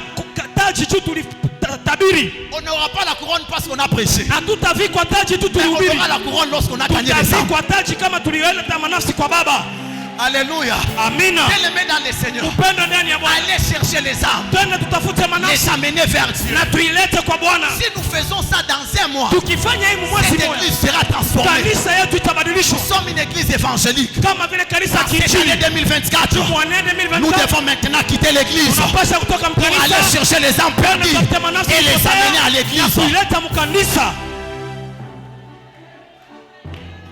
Les renouvellements de l'intelligence. Kufanyiwa upya katika akili, Et pour être renouvelé en esprit, na juu roho yetu ifanyiwe nous upya, devons écouter la parole de Dieu. tunapasha kusikia neno la Mungu. Nous devons être en intimité avec Dieu. Tunapasha kuishi maisha ya kuchofeana na Mungu. Nous devons créer ce qu'on appelle les temps de recueillement personnel avec Dieu. Tunapasha kuunda kitu kinaitwa kumchofea Mungu Lorsque vous wakati lisez fulani. Exode 34, Wakati unasoma Kutoka en 34 commençant par le verset 1 jusqu'à 3, pa mstari wa kwanza mpaka 3, la Bible dit dès le matin, Moïse prend les deux tables Biblia inasema asubuhi Musa akabeba majiwe et est mbili parti à la montagne. na akaenda kumlima. C'est-à-dire Moïse avait ce qu'on appelle les temps de recueillement personnel avec Dieu. Musa alikuwa na kitu kinaitwa wakati wa kumchofea Mungu yeye mwenyewe. Ce qui fait grandir un chrétien, Kile kinamfanya Mkristo ce n'est akomale pas la prière de la foule, aina kuomba mais ndani c'est ya la watu, prière personnelle. ni maombi ya upekee. Pour être aussi grandir dans la spiritualité, Juu ukomale mambo ya roho, tu dois écouter la parole de Dieu et le mettre en pratique. unapasha kusikia neno la Mungu na kuweka ndani ya tendo. Josué 1, le verset 8. Josué 1, le verset 8. Yoshua 1:8. La Bible déclare Biblia inasema que ce livre de la loi ne s'éloigne point de ta bouche, kitabu cha sheria kisitoke mkinywa chako, médite-les jour et nuit. na ukitafakari usiku na C'est mchana, alors que tu auras du succès pale njo utapata dans kafumu tes entreprises. mu makampuni yako. Tu veux avoir le succès, Unapenda upate tu kafumu, veux aller loin. unapenda kwenda mbali. Le secret, c'est la parole de Dieu. Siri mnene ni neno la Mungu. Aujourd'hui, nous avons des chrétiens Leo tuko na Bakristu qui ont un téléphone de $500. mwenye iko na simu ya $500, Anna la Bible à 35 000 francs. mais une Bible de 35 000 francs lui n'en a pas. Comment est-ce qu'on peut être renouvelé en esprit? Namna gani akili yako itafanyiwa upya? On a un téléphone de $200. Uko na simu ya dola On n'a 200. pas la Bible de 25 000 francs, s'il vous plaît. Sasa Biblia ya 25 000 francs, mpendwa, Nous devons être renouvelés par l'intelligence. tunapasha kufanyiwa upya kupitia roho ya Mungu. Et une autre facteur, nous devons aussi avoir la vie de prière. Kitu kingine kile kinahitajiwa, tunapasha kuwa na maisha ya maombi. Alléluia. Amina. Ton âme est sauvée Nafsi yako imeokolewa et continuera à être sauvée. na itaendelea kuokolewa, Et ton âme sera sauvée na nafsi yako itaokolewa si et seulement si tu mets ces choses en pratique. kama tu unaweka bibitu ndani ya tendo. Bien-aimés dans le Seigneur, Mpendwa ndani ya Bwana, nous sommes appelés à influencer le monde. tunaitwa kuibadilisha dunia. La Bible déclare que nous sommes le sel de la terre. Biblia inasema tuko chumvi ya dunia, Si le sel perdait sa saveur, na chumvi ikipoteza onjo yake, à quoi la lui rendrait-on? Sasa itakuwa na mafaa gani? On ne peut pas prendre une lampe, le mettre en dessous du table. Hatutaweza kubeba taa yenye tuliwakisha na kuweka chini ya Mais on meza. prend la lampe, on le met au-dessus du table afin d'éclairer. Tukiwakisha taa tunapasheka juu ya meza juu ya ngazi. C'est-à-dire nous sommes des porte-lumière dans ce monde. Ni kusema tuko na nuru yenye tunapasha kuleta mwi Nous dunia. devons éclairer afin que les gens qui sont autour de nous puissent croire les dieux qui est en nous. Tunapasha kuangazia juu bajirani benye kwa pembeni yetu bamone Mungu ndani yetu. Quand nous pratiquons la justice Wakati tunafanya haki et en mettant la parole de Dieu en pratique, na tunaweka neno la Mungu ndani ya tendo, notre âme sera sauvée. pale nafsi yetu itaokolewa. Et le renouvellement de l'intelligence, c'est aussi une transformation. Na kufanywa upya katika akili inakuwa tena mabadiliko. C'est la transformation visible. Ni kubadilika kwa kuonekana. Le renouvellement de l'intelligence marche ensemble avec la transformation. Kufanywa upya katika akili vinatembea pamoja na On ne peut kubadilishwa. jamais être renouvelé en intelligence lorsqu'on n'est pas transformé. Hatuwezi kufanywa upya katika akili bila kubadilishwa. La parole de Dieu nous transforme. Neno la Mungu inatubadilisha. La parole de Dieu change notre vie. Neno la Mungu inabadilisha maisha yetu. C'est pourquoi lorsque vous lisez dans Jacques, Ndio maana ukisoma la Bible Yohane, déclare, la Bible dit, Biblia inasema mettez la parole de Dieu en pratique. muiweke ndani ya tendo neno la Ne Mungu vous bornez pas seulement à l'écouter. na musisimamie tu kwa kuisikia. Alléluia. Amina. La transformation marche ensemble avec les renouvellements. Kubadilishwa ndani ya roho inatembea pamoja na mabadiliko ya maisha. Et dans ce monde où nous sommes en train de vivre, Na mwi dunia tuko naishi. c'est pourquoi lorsque vous lisez dans 1 Corinthiens 9, le verset 27, Ndio maana ukisoma Korinto kwanza 1, la Bible est en train de dire, Biblia iko nasema, c'est l'apôtre Paul, huyu ni mtume Paulo. il est en train de dire, Eko nasema je cours na kimbia d'une manière à remporter les prix. munamuna ya kulipwa. Ce n'est pas dire que je suis arrivé. Haina kusema nilishafika. Bien-aimé, dans la Bible, il n'y a pas une grande personne qui a écrit beaucoup comme l'apôtre Paul. Hakuna mpendwa mtu ule aliandika sana kama mtume Paulo ndani ya L'apôtre Biblia. Paul a eu des révélations terribles avec Dieu. Mtume Paulo alipata ufunuo mingi sana na Mungu. Et jusqu'au point où les disciples un jour étaient en train de s'étonner, Ibn Paul qu'on a oublié vraiment.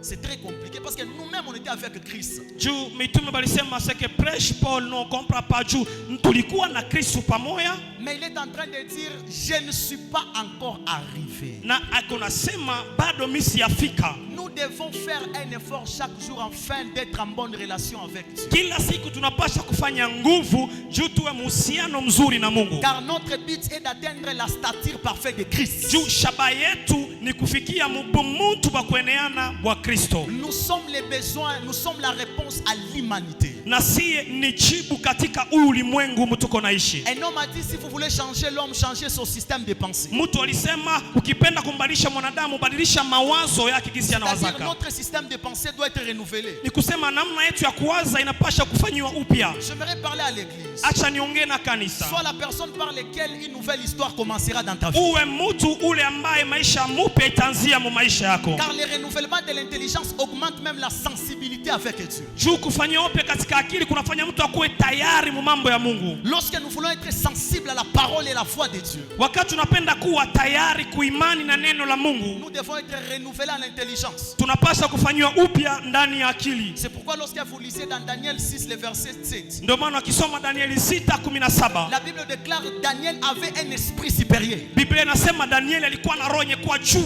Daniel avait un esprit supérieur, il pouvait donner l'explication du songe du roi. Danieli alikuwa na roho ya juu yenye ilikuwa na uwezo wa kufasiria ndoto ya mfalme. Parce que son intelligence était renouvelée. Juu akili yake ilikuwa ishafanyiwa upya. L'église ne produit pas seulement des prédicateurs, Kanisa haipashi kutosha tu bahubiri. mais l'église produit aussi des grands professeurs. Kanisa inapasha kutosha ba mwalimu bakubwa nayo. L'église produit aussi des hommes politiques. Kanisa inapasha kuwa na batu ba siasa ba mingi. L'église produit aussi des grands docteurs. Kanisa inapasha kuwa na madaktari bakubwa. Nous ne sommes pas tous appelés à prêcher, bien-aimés. Mapendwa sie bote tupashi kuhubiri. Mais c'est peut-être ton appel, c'est dans la mécanique. Saa zingine wito wako ni mkutengeneza magari. Peut-être ton appel, c'est vendre les choses. Saa zingine wito wako ni mkuuzisha. Et Dieu passera par là afin de te bénir. Na Mungu ndio njia atapitia ili akubariki. Il faut être renouvelé par le renouvellement de l'intelligence. Tunapasha kufanywa upya kupitia akili yenye itafanywa upya. Car lorsqu'on ne produit pas de fruits, nous sommes appelés à être coupés et jetés dans les feux. Juu kama atuoneshi matunda tunaitwa kukatwa na kutupwa ndani ya moto. C'est-à-dire nous devons retourner à Christ, à la source. Ni kusema tunahitaji kurudi kuchemchemu ambaye ni Kristo. Lorsque vous lisez dans Matthieu 25, Kisoma Mathayo 25 en commençant par le verset 1, kuanzia mstari wa la kwanza. Bible nous parle de l'histoire des 10 vierges. Biblia inatupatia habari ya mabikira 10. Bien-aimés dans le Seigneur, l'époux est en train de chercher l'épouse. Mpendwa ndani ya Bwana, bwana harusi kunatafuta bibi Nous harusi. sommes au cri de minuit. Na tuko mumalalamiko ya katikati ya usiku. Pose-toi la question, si tu mourrais aujourd'hui, où iras-tu? Ujiulize ikifika leo unakufa utaenda wapi? L'époux est en train de chercher l'épouse. Juu bwana harusi kunatafuta bibi harusi. L'épouse c'est qui? Bwana harusi ni nani? L'épouse c'est toi et moi. Bibi harusi ni wewe na mimi. Alléluia. Amina. Et la Bible déclare 5 ont pris leur lampe et l'huile de réserve et les autres n'ont pas pris. Biblia inasema babikira batano walibeba matala yabo na mafuta yenye kuwaka. Mais arrivé à minuit lorsque le fils de l'homme était en train de venir, Na ikafika katikati ya usiku wakati mwana wa Adamu alikuwa anakuya. les autres mafuta yabo inaisha. L'huile des autres s'est épuisée. Bible nasema manenda kutafuta mafuta. Alors la Bible dit que les 5 autres sont partis à la recherche de l'huile. Et quand ils sont partis chercher de l'huile, Na wakati bwana utafuta la mafuta, Bible dit à minuit l'époux est arrivé. Biblia inasema katikati ya usiku Et la bwana porte harusi était alikuya. fermée. Na wakati mlango ulikuwa Bien-aimé unafungwa, dans le Seigneur, mpendo ndani ya Bwana. peut-être là où tu es, tu as déjà perdu l'huile. Saa zingine pale huko ulishapoteza mafuta. L'huile symbolise la vie de prière. Mafuta inaonesha maisha L'huile maombi. symbolise que tu chantais, tu ne chantes plus. Maisha nasema ulikuwa naimba lakini hauimbaki tena. L'huile symbolise que tu faisais la volonté de Dieu, tu ne fais plus. Mafuta ni kusema ulikuwa unafanya mapenzi ya Mungu na hapa uifanyi tena. Tu as fait 10 ans dans l'église, ta vie ne change pas. Ulifanya miaka 10 ndani ya kanisa, maisha yako hayabadilika. Nous avons des gens qui ont fait 5 ans à l'église, sa vie ne change pas. Kuko mtu hapa alishafanya miaka 5 pa kanisa, maisha yake Mais ni ile aujourd'hui, ile. Dieu t'appelle que tu dois prendre une bonne décision Lakini Yesu anapenda leo ubebe mpango afin de revenir à lui. juu umurudilie. Jésus-Christ est en train de t'appeler. Yesu Kristo yuko nakuita. La Bible déclare, voici l'époux allant à sa rencontre. Biblia inasema bibi harusi akaenda kutane naye. Bwana harusi. Aujourd'hui, nous avons des chrétiens Leo tuko na bakristo qui font beaucoup de bruit sans puissance. benye biko nafanya makelele bila uwezo. Aujourd'hui, nous avons beaucoup de chrétiens Leo tuko na bakristo qui ont les habits blancs sans la sanctification. benye biko navaa nguo mweupe lakini bana maisha utakaso. Aujourd'hui, nous avons des chrétiens Leo tuko na bakristo qui ont des grands titres sans appel. benye biko na macheo lakini bana na wito. Aujourd'hui, nous avons des chrétiens Leo tuko na bakristo qui ont la puissance sans le caractère. benye biko na uwezo bila matendo Aujourd'hui, mzuri. nous avons les chrétiens Leo tuko na bakristo qui ont l'onction sans la sainteté. benye biko na upako bila maisha utakaso. Aujourd'hui, nous avons des chrétiens Leo tuko na bakristo qui ont l'agitation prophétique sans benye biko qui ont l'agitation prophétique benye biko na ngaika sans les mambo résultats unabii du prophétique. bila kuonesha matendo ya unabii. Bien-aimés dans le Seigneur, Mpenda ndani ya Bwana. aujourd'hui nous avons des chrétiens qui ont la force sans l'humilité. Leo tuko na watu wenye kuwa na nguvu bila maisha ya kujishusha. Bien-aimés dans le Seigneur, Jésus-Christ nous appelle. Mpende na Bwana Yesu Kristo Et yuko il a napita. besoin de nous. Na yeye anatuhitaji. Lorsque vous lisez dans Matthieu Ukisoma Mathayo 6, le verset 31, 6:31, la Bible déclare, Biblia inasema, cherchez premièrement le royaume de Dieu, tafuteni kwanza ufalme wa Mungu et le reste vous serez donné par-dessus. na hivi vingine vitamifata Beaucoup baadaye. de gens Batu bamingi sont en train de chercher le matériel beko natafuta au vitu lieu de chercher le Dieu qui donne le matériel. kuliko mtafute Mungu mwenye anapatiana Je donne vitu. un exemple. Naleta mfano, Le royaume des cieux, c'est ça Dieu. ufalme wa mbingu La joy. pochette, c'est ce qu'on appelle le par-dessus. Sasa pochette njoo kile kile inakuwa juu. Beaucoup de gens aujourd'hui Batu bamingi sont leo en train de chercher la pochette au lieu de chercher le téléphone. beko natafuta pochette kuliko tafuta Le simu. téléphone symbolise Dieu.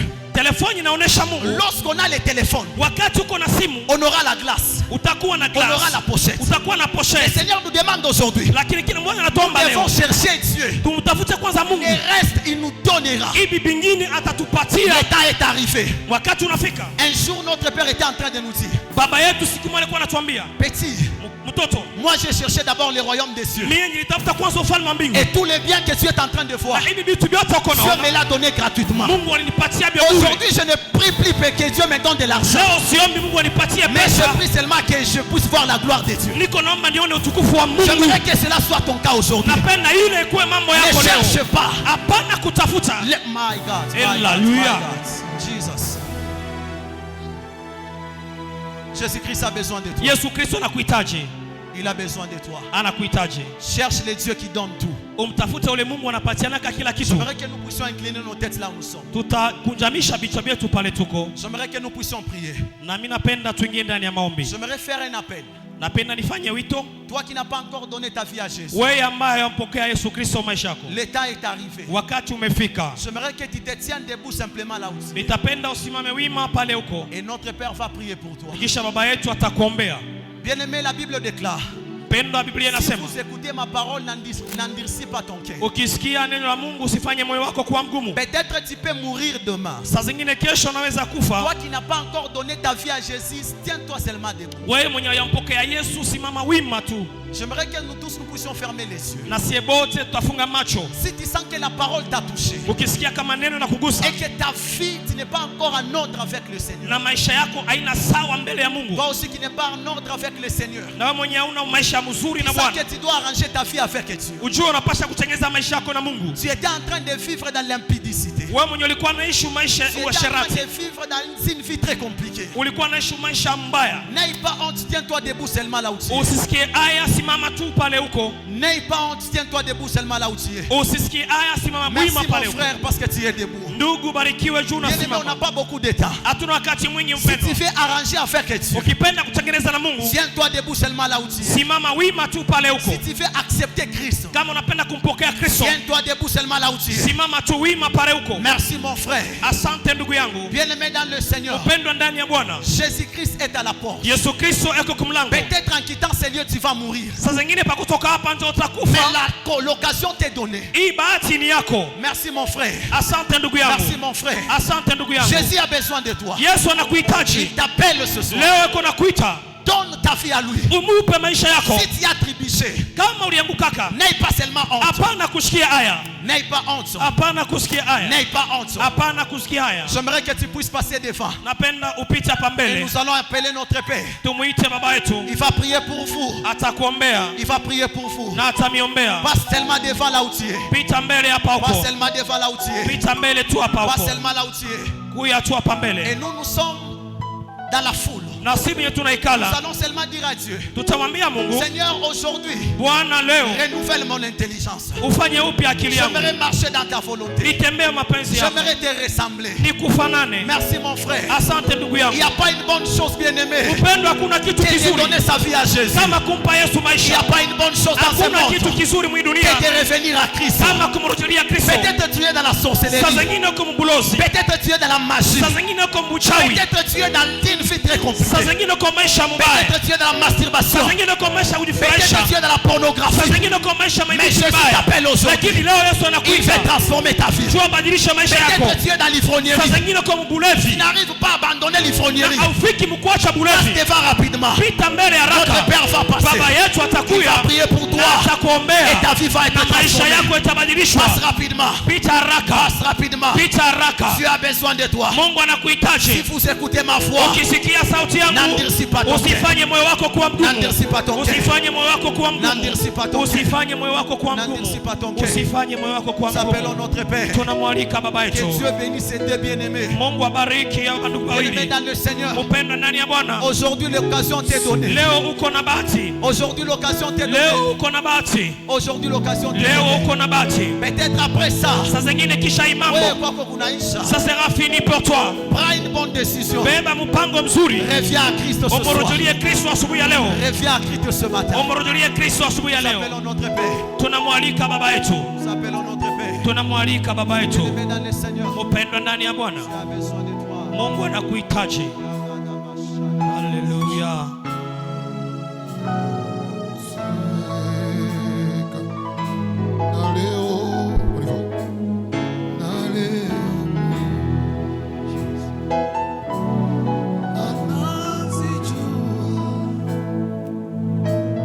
Frères et sœurs, Ndugu na dada,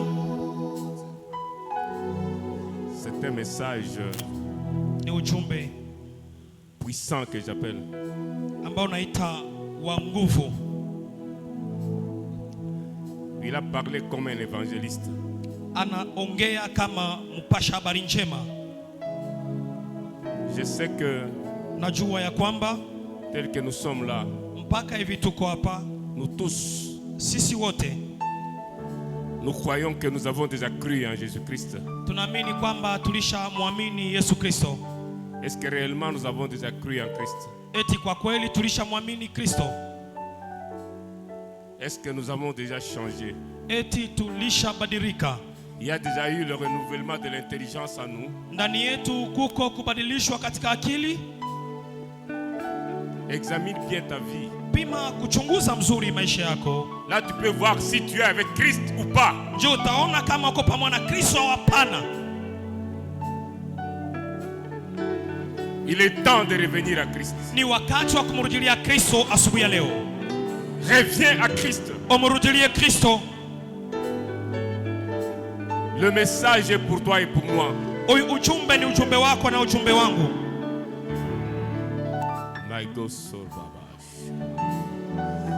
Les deux frères ici, Hawa wandugu wawili, eux, wao ils viennent donner leur vie à Christ. wanakuya kumpatia Kristo maisha yabo. Est-ce que réellement toi tu as déjà donné ta vie à Christ? Eti kwa kweli wewe ulishampatia Kristo maisha yako? Celui qui a déjà donné la vie à Christ, Ule mwenye alishampatia Kristo maisha yake, ce n'est plus lui qui vit, sio tena yeye anayeishi, c'est Christ qui vit en lui. ni Kristo sasa anayeishi ndani yake. C'est que ce qui sort de lui, Ni kusema bila biko natoka ndani yake c'est Christ. ni Kristo. Est-ce que réellement Eti kwa kweli ce qui sort en toi, bile binatoka ndani yako, ce que tu fais là, bile unafanyaka, ta façon de parler, namna yako ya kuongea, ta façon d'agir, namna yako ya kutenda, ta façon de faire quoi que ce soit, bile unafanyaka, est-ce que tu es vraiment l'exemple de Christ? eti weye ni picha na mfano ya Kristo? Si tu n'es pas l'exemple de Christ, Kama una mfano wa Kristo, tu n'as pas encore cru en Christ. ni kusema hauyamwaminia Kristo. Examine bien ta vie. Pima kuchunguza mzuri maisha yako. Tu te connais, Unajijua je me connais aussi. na mimi najijua pia. Tu peux te tenir debout là où tu es, Pale huko unaweza kusimamia wima en examinant bien ta vie. ukiwa nachunguza mzuri maisha yako. Si ta vie reflète vraiment Christ en toi, Kweli kama maisha yako inamuonesha Kristo ndani yako. si réellement Christ est en toi, Kama kweli Kristo yuko ndani et yako ta vie reflète réellement Christ, na maisha yako inamuonesha Kristo, reste assis, utabakia mwenye kuikala commence à glorifier Dieu. na uanze kumshukuru Mungu. Mais si ta vie Kama maisha yako ne reflète pas Christ, haimuoneshi Kristo, tiens-toi debout. utasimama wima. On va prier ensemble. Pamoja tutaingia ndani ya maombi Et le Saint-Esprit est là. na Roho Mtakatifu eko hapa tayari. Je sais que le Saint-Esprit te parle. Naamini kwamba Roho Mtakatifu eko naongea na wewe. N'endurcis pas le cœur. Hapana kufanya moyo wako kuwa mgumu, Parce que Dieu te voit kwa sababu Mungu eko na kuona, et veut te sauver ce matin. na asubuhi ya leo anapenda akuokoe. Si tu es là, Kama uko pale, viens prier avec moi ici. kuya tuombe pamoja. Viens. Kuya, Ne rate pas cette occasion. na usipitishe hii bahati. Entre-temps, les cantiques passent. Wakati wimbo uko napita, Je te donne quelques minutes seulement. na kupatia madakika kidogo, Que le Saint-Esprit te convainc. ili Roho Mtakatifu akufanye uitike. Roho Mtakatifu akuhakikishie pale wiko. Que le Saint-Esprit te convainc Kama uko kweli kweli mtoto wa Mungu au hapana. si en vérité tu es un enfant de Dieu ou pas.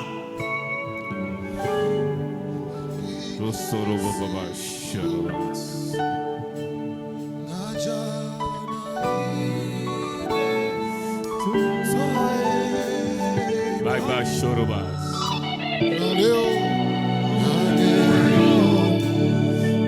Nos yeux fermés. Macho ya kufunga. Merci mon frère. Asante ndugu yangu. Qui encore? Nani mwingine? La vie chrétienne, c'est une vie de décision. Maisha ya Kikristo ni maisha ya kubeba mipango. Merci mon frère. Asante ndugu yangu. Merci mon frère. Asante ndugu yangu.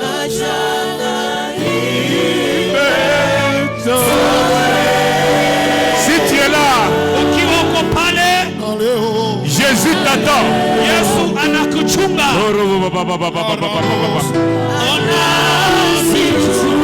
Merci ma soeur. Asante dada yangu. Qui encore? Qui encore? Nani mwingine? Laissez-les. Hallelujah. L'Esprit de Dieu est là. Roho wa Bwana yuko hapa. Le Saint-Esprit est là. Roho Mtakatifu yuko mahali hapa.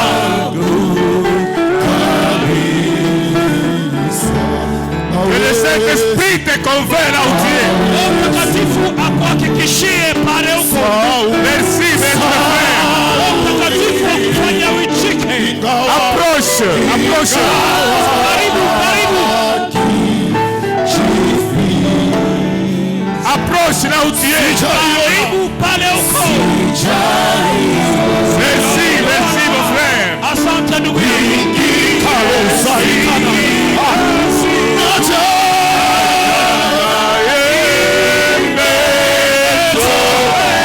Saint-Esprit de Dieu. Mtakatifu wa Mungu.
Sasa tuimbe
kweli kabisa, Yesu ni wangu, ni mchungaji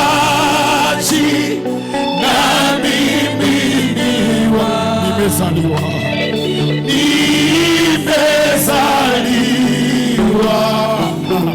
mara ya pili, nimesafishwa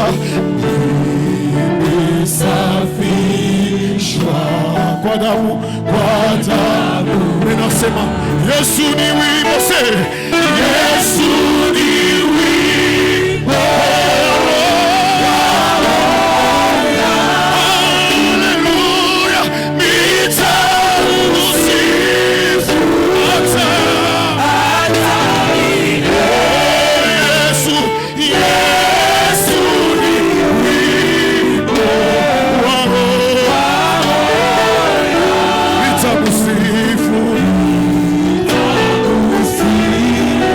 hata milele. Yesu ni wimbo, Yesu, Yesu ni wimbo, haleluya,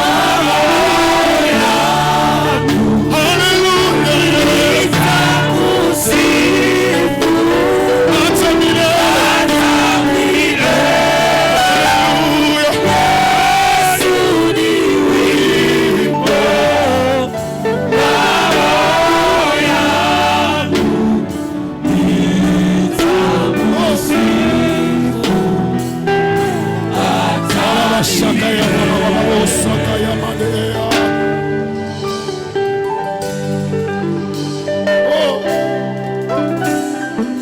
Hallelujah.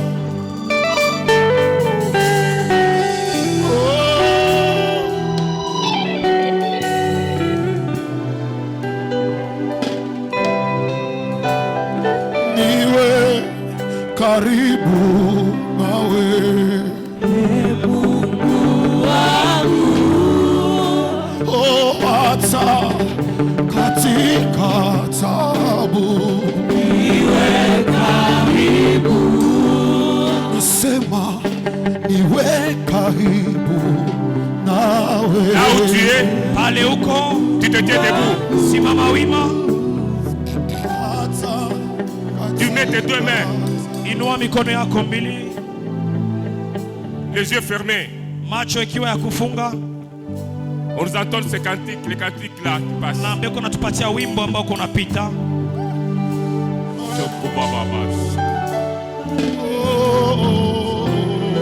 Funga macho yako kunaimba. Garde tes yeux fermés en chantant. Umkaribie Yesu leo. Et approche-toi de Jésus ce matin. Niwe karibu nawe, Mungu wangu, Chante, chante, chante. hata katika tabu.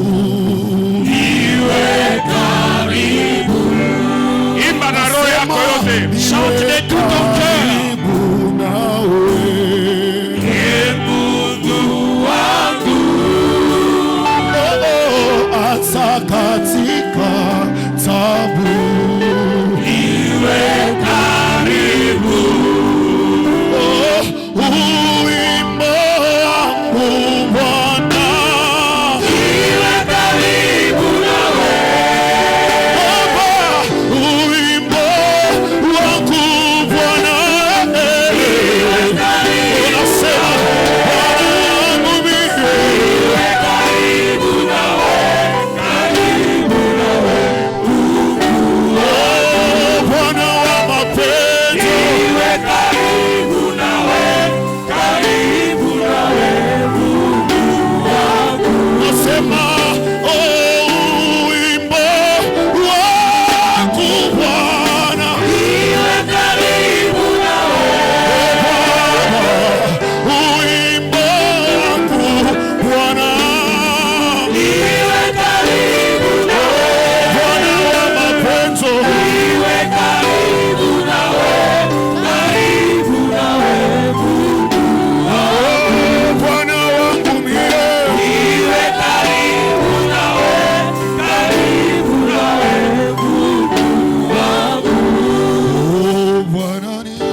nos yeux fermés.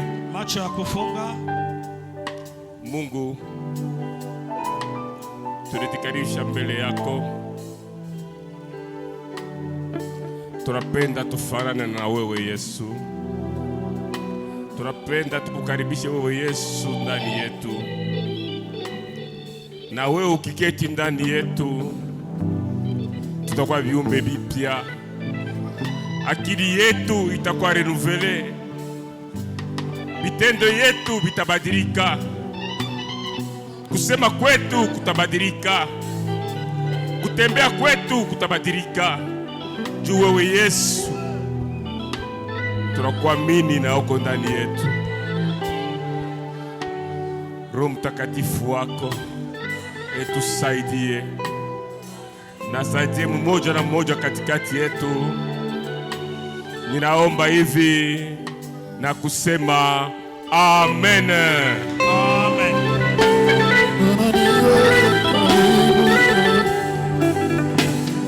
On peut nous apprêter les paniers. Wanaweza kutuwekea bitunga. On continue à nous entonner les cantiques. Na wanaendelea kutupatia wimbo. Jesus.